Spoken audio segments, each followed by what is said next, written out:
from the book The Richest Man in the Babylon. At the head of the caravan, proudly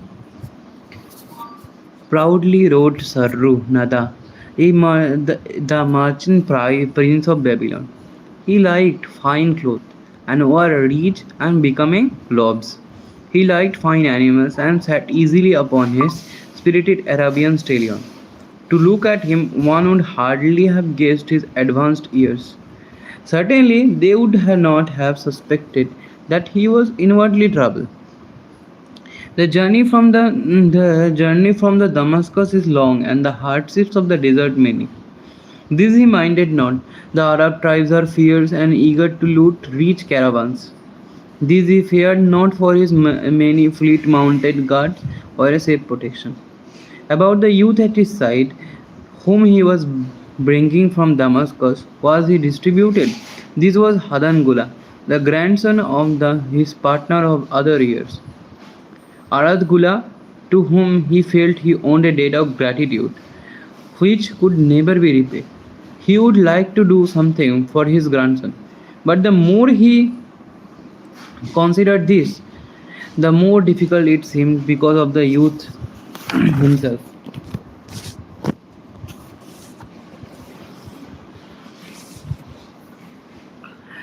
Eyeing the young man's rings and earrings, he thought to himself, he thinks jewels are for the man. Still, he has his grandfather's strong face, but his grandfather wore no such gaudy robes. Yet I sought him to come, hoping I might help him get a start for himself and get away from the wreck his father has made of his inheritance. Hadan Ghulam broke in upon his thought.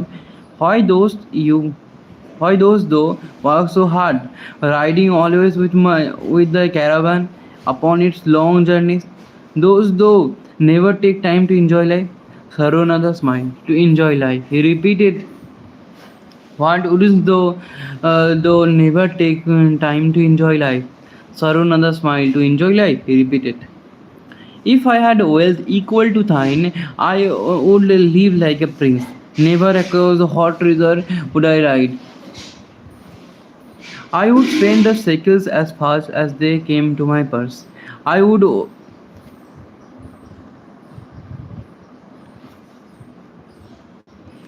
I would spend the shekels as fast they came to my purse. I would wear the richest of robes and the rarest of jewels. That would be a life to my liking, a life worth living. Both men laughed. The grandfather wore no jewels. Sarunanda spoke. Before he thought that continued jokingly, wouldst thou leave no time for the work? Work was made for slaves. Adan Gula responded. Saranadu bit his lip, made no reply, riding in silence until the trail led them to the slope. Here he mm, Here he reined his mount and pointing to the green valley far away. See, there is the valley. Look far down, and thou canst faintly see the walls of Babylon. The town is the temple of Bel. If thine eyes are sharp, thou mayst even see the smoke from the eternal fire upon his crest. So that is Babylon. Always have I longed to see the wealthiest city in the Babylon. Gula commented, Babylon, where my grandfather started his fortune. Would he were still alive? He would not be so sorely praised. Why wish his spirit to linger on earth beyond its allocated time? Though and thy father can well carry on his good work. Alas of us, neither has the gift, father and myself know not his secret of attracting the gold shekels. Sarunada did not reply but gave rein to his mount and rode thoughtfully down the trail to the valley. Behind them followed the caravan in a cloud of reddish dust. Sometimes later they reached the king's highway and turned south through the irrigated farms. Three old men plowing a field caught Sarunada's attention. They seemed strangely familiar. How ridiculous. One does not pass a field after 40 years and find the same man plowing there. Yet something within him said they were the same. One with uncertain grip held the plough. The others laboriously plodded beside the oxen, ineffectually beating them with their barrels staves to keep them pulling. 40 years ago, he had invited this man. How gladly he would have exchanged places. But what a difference now! With pride, he looked back at his trailing caravan, well chosen camels and donkeys, loaded high with valuable goods from the Damascus. All this was but one of his possessions. He pointed to the plowers, saying, still plowing the same field where they were 40 years ago. They look it. But why things though they were the same? I saw them there, Sarunada replied. Recollection were facing rapidly through his mind. Why would he not bury the past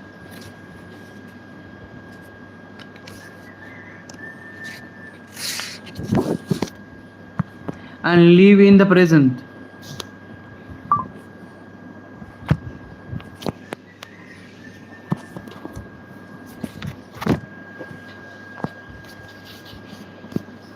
Live in present. Then he saw, as in the picture, the smiling face of Aradgula. The barrier between himself and the cynical youth beside his dissolved. But how could he help such a superior youth with his splendid spendthrift ideas and visual hand?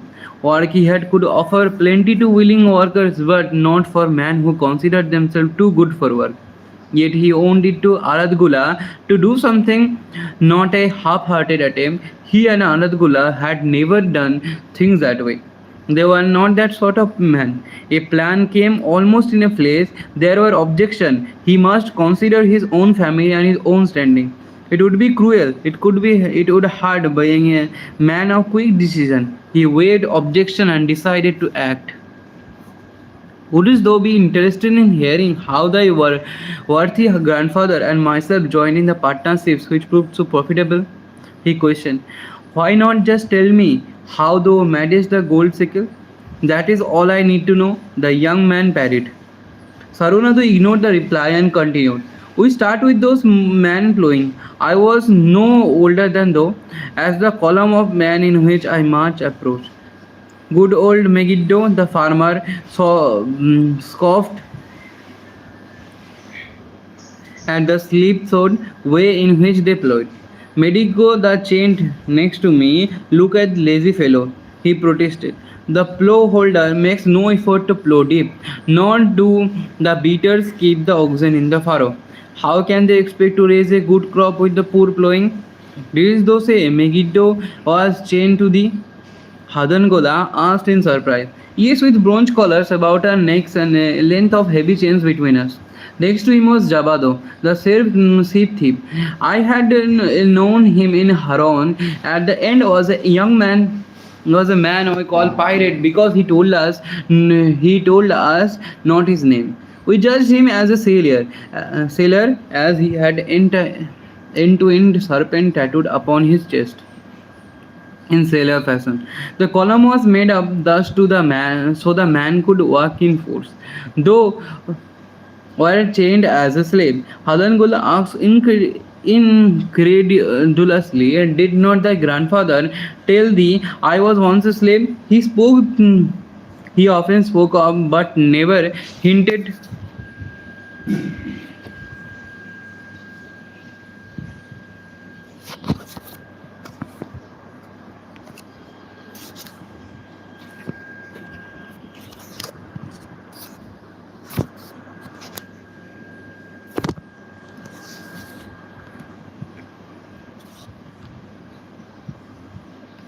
He was a man who couldn't trust with innermost secret.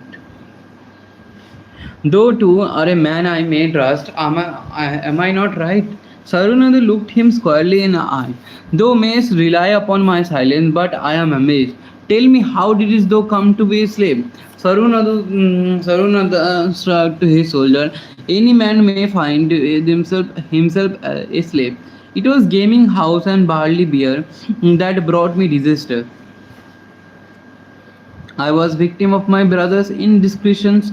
In a brawl, he killed his friend. I was bonded to widow by my father, desperate to keep my brother from being prosecuted under the law. When my father could not raise a silver to free me, seized in anger, sold me to the slave dealer. What a shame, an injustice. Adangula protested. But tell me, how does the region freedom? We shall come to that, but not yet. Let us continue my tale. As we passed, the flowers jeered at us. One did doff his ragged hat and bow low, calling out, "Welcome to Babylon, guest of the king. He waits for thee on the city walls where the banquet is spread. Mud bricks and onion soap. With that they laughed uproariously. Pirates flew with rage and cursed them roundly. What do this man mean by king awaiting us on the wall? I asked him. To the city wall he marched to carry bricks until the back break. Maybe they beat thee to death before it breaks. They wouldn't beat me, I will kill them. Then Megiddo spoke. It doesn't make sense to me to masters, talk of masters beating willing, hard-working slaves to death. Masters like good slaves and treat them well. Who wants to work hard? Commented Javato. Those flowers are wise fellows. They are not breaking their back, just letting on as if they be. Thou can't get ahead by sulking, Megiddo protested. If thou plow a hectare, that's a good day's work, and any master knows it. But when thou plow only a half, that's sulking. I don't sulk. I like to work and I like to do good work. For work is the best friend I have ever known. It has brought me all the good things I have had. My farm, my cows, grow crops and everything. Yeah, and where be these things now? Scoffed Javada. I fear it pays better to be smart and get by without working. You what Javada? If we are sold to the walls, he will be carrying the water bag or some easy jobs window. Who likes to work? Will be breaking back carrying bricks. He laughed his silly laugh. Terror gripped me that night. I could not sleep. I crowded close to the guard rope, and when the others slept, I attracted the attention of Godoso, who was doing the first guard watch. He was one of the brigand Arabs, the sort of rogue who, if he robbed die of any purse of thy purse would thinks he must also cut thy throat. Tell me, Godoso, I whispered, when we get into the Babylon, will we be sold to the walls? Why want to know? He questioned cautiously. Can thou not understand? I pleaded. I am young. I want to live. I don't want to be worked or beaten to the death on the walls. Is there any chance for me to get to a good master? He whispered back. I tell something, though good fellow, give Goddess no trouble. Most times we go first to slave market. Listen now. When buyers come, tell them you good worker. Like to work hard for good master. Make them want to buy. You not make them buy. Next day you carry big mighty hard work. After he walked away, I lay in the warm sand looking up the stars and thinking about work. What Megiddo has said about it being his best friend made me wonder if it would be my best friend. Certainly, it would be if it helped me out of this. When Megiddo awake, I whispered my good news to him. It was our one ray of hope as we marched toward Babylon. Late in the afternoon, we approached the walls and could see the lines of men, like black ants, climbing up and down the steep diagonal path. As we draw closer, we are amazed at the thousands of men working same undertaking in the mud and others mixed with dirt in the mud bricks. The greatest numbers were carrying the bricks in large baskets up those steep trails to the masons. Overseer cast the laggards and cracked bullock whips over the back of those who failed to keep in line. Poor worn-out fellows were seen to stagger and fall behind a heavy basket, unable to rise again if the last failed to bring them to their feet. They were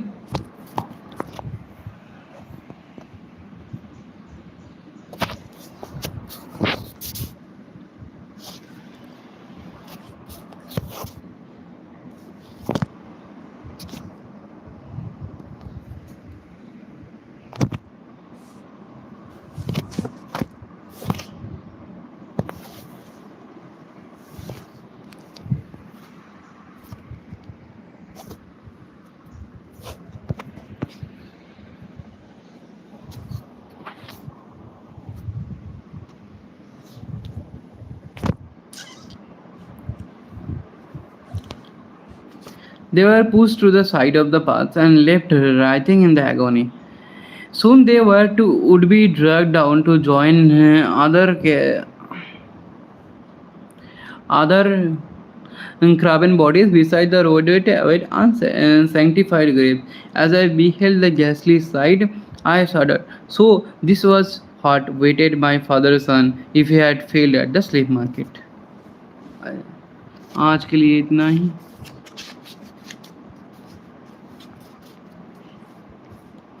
অনেকটা আগে আর মাত্র 12 পাতা পরে পড়া যাবে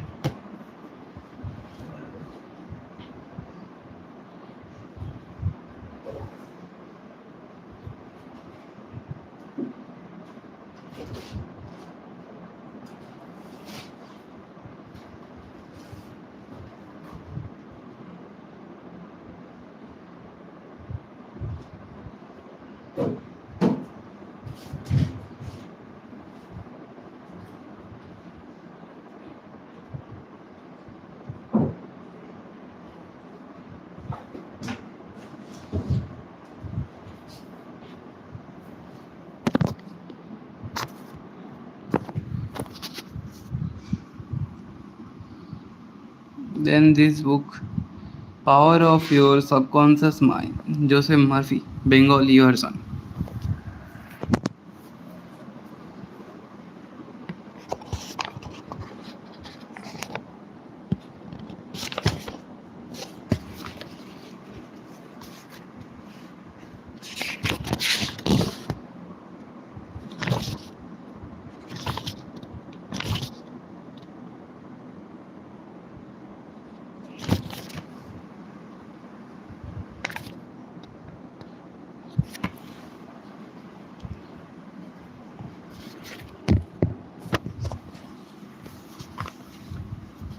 মস্তিষ্কের কার্যশৈলী from this book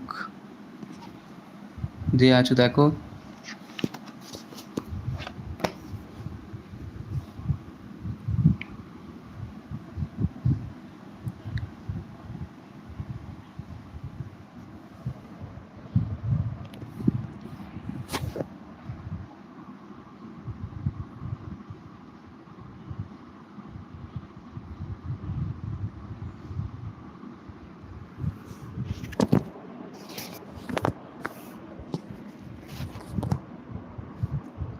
মস্তিষ্কের কার্যশৈলী from the book power of your subconscious mind power of your subconscious mind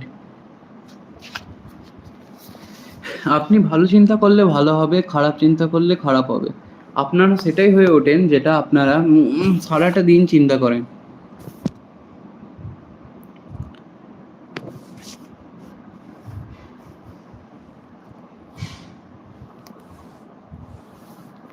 সারাটা দিন চিন্তা করেন।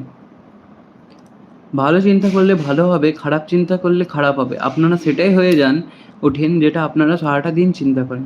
মস্তিষ্কই আপনাদের সবথেকে মূল্যবান সম্পত্তি হয়, কারণ এটা সর্বদা আপনার সাথে থাকে। কিন্তু এই চমৎকারী শক্তি আপনাদের একমাত্র তখনই প্রাপ্ত হবে যখন আপনারা এটার উপযোগ করতে জেনে যাবেন। আপনারা এটা জানেন যে আপনাদের মস্তিষ্কে দুটি স্তর থাকে, চেতন বা যৌক্তিক স্তর, কনসাস অ্যান্ড অবচেতন বা অযৌক্তিক স্তর। আপনারা নিজেদের চেতন মন দিয়ে বিচার করেন, এই অভ্যাসগত বিচার আপনাদের অবচেতন মন থেকে অভ্যাসগত বিচার আপনাদের অবচেতন মনে চলে যায়। এটাই আপনাদের বিচারধারার প্রকৃতির অনুরূপ পরিস্থিতি হয়ে গড়ে তোলার কাজ করে। আপনাদের অবচেতন মন আপনাদের ভাবনাগুলোর রচনাত্মক স্থান হয়। ভালো চিন্তা করলে আপনাদের ভালো পরিমাণ প্রাপ্ত হয়ে হবে, আর খারাপ চিন্তা করলে খারাপ পরিণামের প্রাপ্তি হবে। আপনাদের মস্তিষ্ক এই প্রকারে কাজ করে।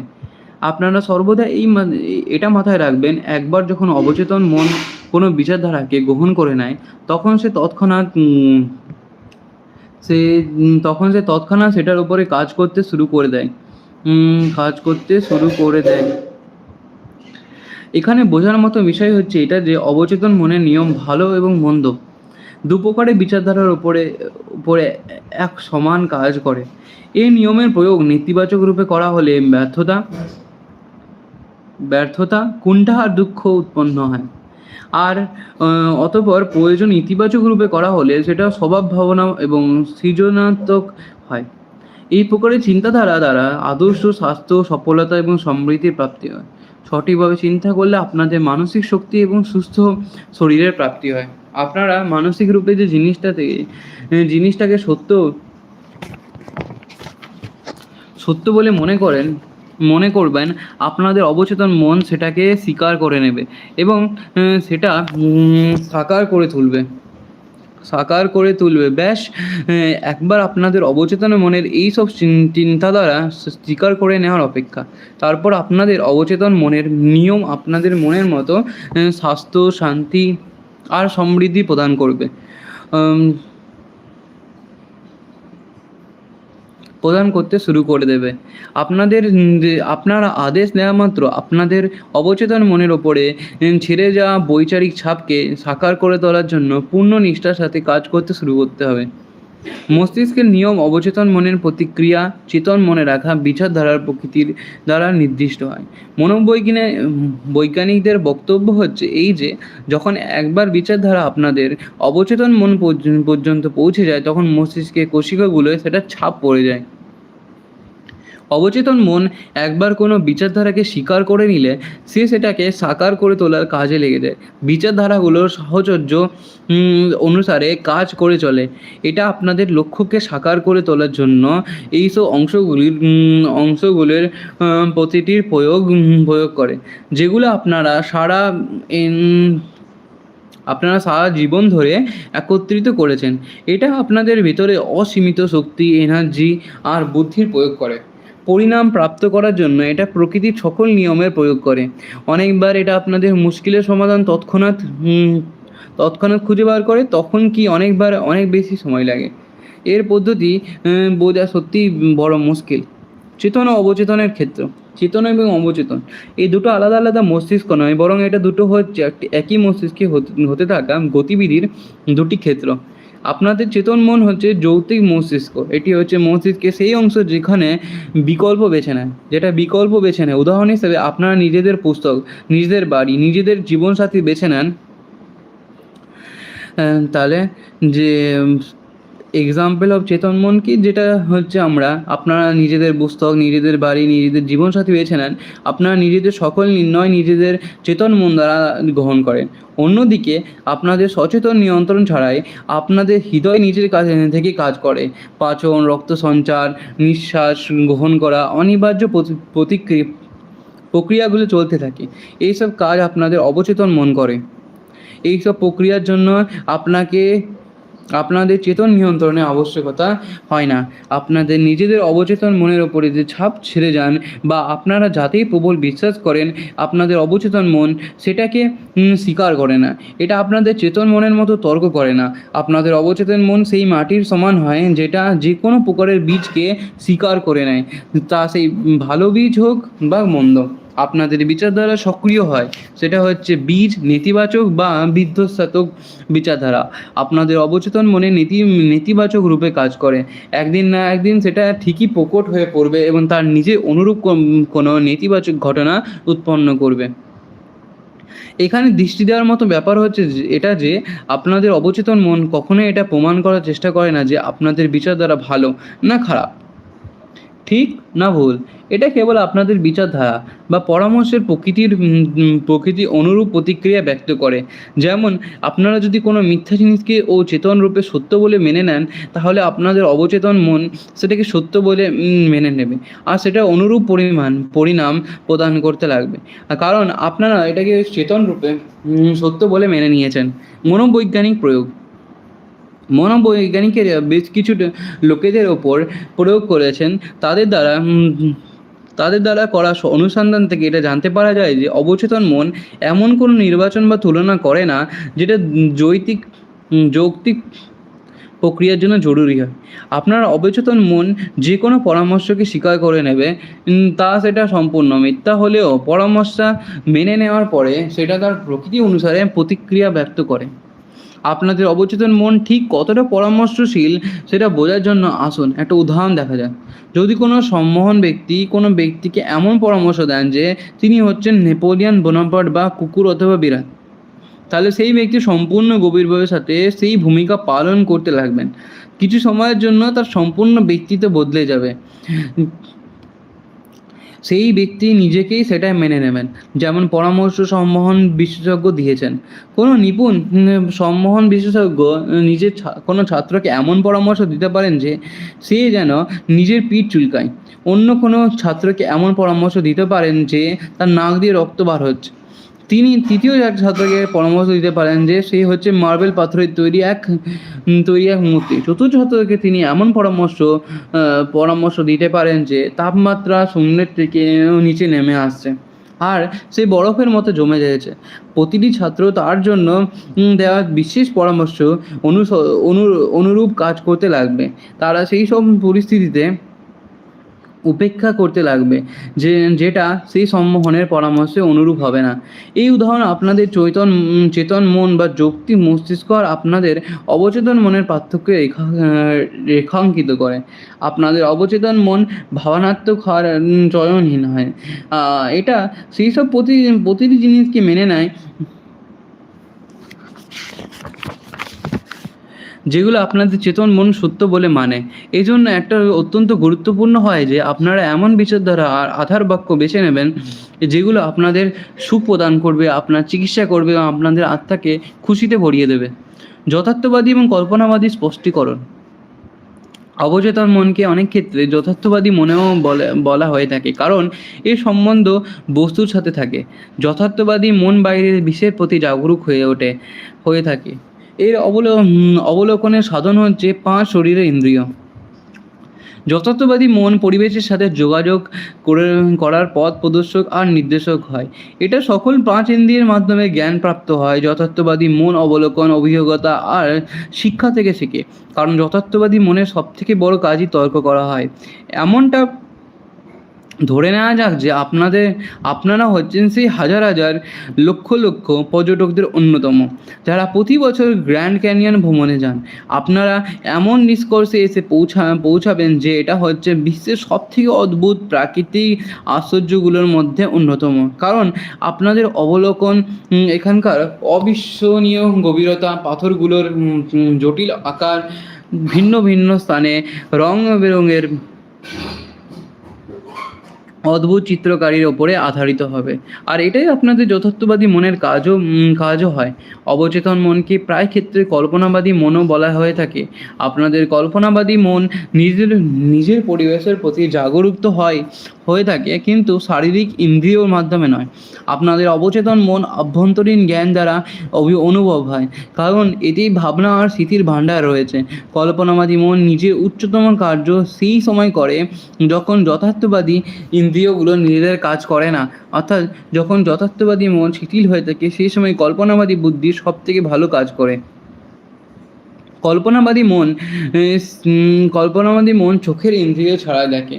এই এক প্রকার অতীন্দ্রিয় ক্ষমতা হয়, যেটা আপনাদের সাথে যুক্ত সকল ঘটনার ব্যাপারে অনুভব করতে পারে।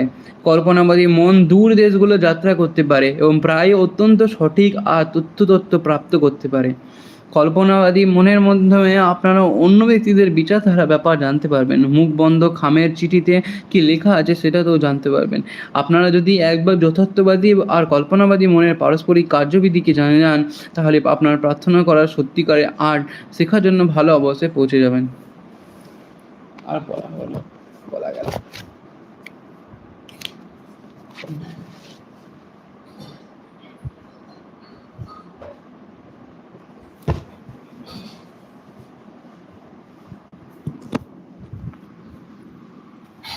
আমাদের অ্যালেন্দা একটা ড্রাগ পড়ে